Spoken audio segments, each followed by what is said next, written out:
কি হলো যখন এক সাধুকে চলন্ত ট্রেন থেকে নামিয়ে দেওয়া হলো, এরপর যেই অলৌকিক ঘটনাটা ঘটলো এটা শোনার পর আপনার পায়ের তলা থেকে মাটি সরে যাবে। তাহলে চলুন শুরু করি আজকের মহা এপিসোড।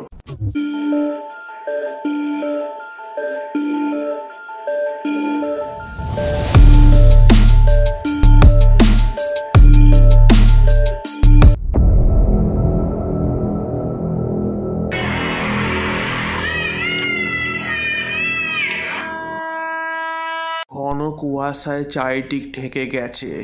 তখন রাত্রি 2:30 বাজে। সেই সময় এক সাধুকে ট্রেন থেকে নামিয়ে দেওয়া হলো। কিন্তু কেন এই সাধুকে ট্রেন থেকে নামিয়ে দেওয়া হলো? কে ছিল সেই সাধু এবং এরপর কি অলৌকিক ঘটনা ঘটলো যেটা শোনার পর আপনার পায়ের তলা থেকে মাটি সরে যাবে? আসুন জেনে নেওয়া যাক এবার। আজকের এই ঘটনা ভারতে এক প্রখ্যাত সাধুকে নিয়ে, যিনি মাত্র 17 বছর বয়সে দিব্য জ্ঞান লাভ করেছিলেন এবং অনেক সিদ্ধি লাভ করেছিলেন। এরপর তিনি নিজে গৃহ ত্যাগ করে সমস্ত উত্তর ভারতে সন্ন্যাসী রূপে ঘুরে বেড়ান। তিনি তার জীবনে এমন কিছু অলৌকিক কাজ করেছিলেন যেটা আজও মানুষ তার ঘটনা ভুলতে পারেননি। একদিন সেই সাধু মহাকুম্ভে যাওয়ার জন্য ট্রেনে উঠলেন এবং ফার্স্ট ক্লাস কম্পার্টমেন্টে তিনি যাত্রা করছিলেন। তখন সেই সময় ঘন কুয়াশায় চারিদিক ঢেকে গেছে। তখন রাত্রি 2:30 বাজে। সেই সময় ট্রেনে ওই কম্পার্টমেন্টে এক টিসি এসে উপস্থিত হয়। এবার সেই টিসি টিকিট চেক করবার জন্য সেই সাধুকে বলেন, আপনার টিকিটটা দেখান। তখন সেই সাধুটি বলেন তার কাছে কোনো টিকিট নেই, কারণ সাধুতে কোনো জায়গায় যাত্রা করবার জন্য কোনো টিকিট লাগে না। এই কথা শুনে টিসি খুব রেগে যান এবং সাধুকে অনেক কটু কথা শোনান। এরপর ট্রেনটাকে থামিয়ে সেই সাধুকে ট্রেন থেকে নামিয়ে দেন। এরপর টিসি সাধুকে বলেন, আপনার কাছে যদি টিকিট না থাকে তাহলে আপনি আর কোনোদিন ট্রেনেতে উঠবেন না। এই সাধুকে যেই স্থানে নামিয়ে দেওয়া হয় সেই স্থানটির নাম হচ্ছে নিপকরবী। এবার সেই সাধু সেই স্থানেতে বসেই ধ্যানমগ্ন হলেন। এরপরেই যেই অলৌকিক ঘটনাটা ঘটলো সেটা শোনার পর আপনার পায়ের তলা থেকে মাটি সরে যাবে। এরপর ট্রেনের চালক যখন ট্রেনটাকে চালু করবার জন্য স্টার্ট দিল, তখন দেখলো ট্রেনটি কিছুতেই স্টার্ট হচ্ছে না। অনেক চেষ্টা করার পরও দেখলো ট্রেনটা কোনো মতেই স্টার্ট হচ্ছে না। তারপর একটা মেকানিকদের ডেকে নিয়ে আসা হলো। এরপর মেকানিকরা সমস্ত কিছু চেক করলো। তারপর মেকানিকরা বললো ট্রেনের সমস্ত অংশই ঠিক আছে, এমনকি ইঞ্জিনও পুরো ঠিকঠাক আছে।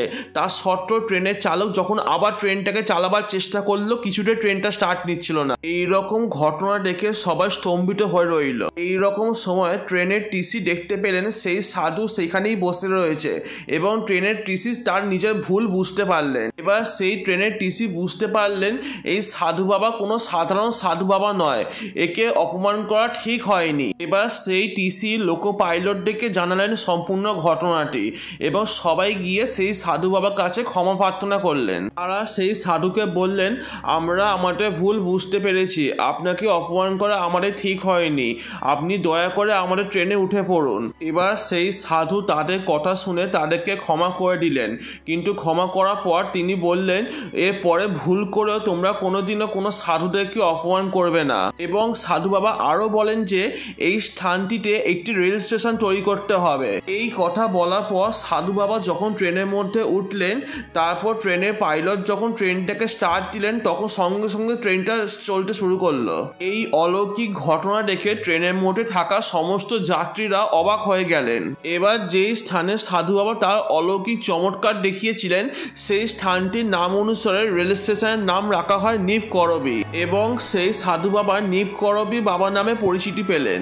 সেই ঘটনা বহুদিন পর জানা যায় যে সেই বাবার মৃত্যু হয়নি, তিনি নিজের ইচ্ছায় দেহত্যাগ করেছিলেন। বর্তমানে তার সমাধিস্থল রয়েছে নৈটিতালের পাশে পঞ্চনগরে। এছাড়া এখানে রয়েছে বাবার এক সুন্দর বিগ্রহ, যার কাছে গিয়ে আপনারা কোনো মনস্কামনা জানালে আপনারা কখনো খালি হাতে ফিরবেন না। আর এই আশ্রমে দেশ বিদেশ থেকে বহু ভক্তরা এখানে আসে তাদের মনস্কামনা পূরণ করবার জন্য। ভারতের প্রখ্যাত সাধুদের মধ্যে নিমকরবী বাবার নাম সবসময় উপরের দিকে থাকবে। তো বন্ধুরা, কেমন লাগলো তোমাদের আজকে নিমকরবী বাবার ঘটনাটি আমাকে কমেন্ট করে অবশ্যই জানাবেন। আর আর ভিডিওটি যদি আপনাদের ভালো লাগে তাহলে অবশ্যই একটা লাইক করে দেবেন। আর এরকম ধরনের ভিডিও দেখবার জন্য আমাদের চ্যানেল আউটস্ট্যান্ডিং মাইথোলজিকে অবশ্যই সাবস্ক্রাইব করে পাশে বেল আইকনটা প্রেস করে অল সিলেক্ট করে দেবেন। দেখা হবে পরের ভিডিওতে। ধন্যবাদ।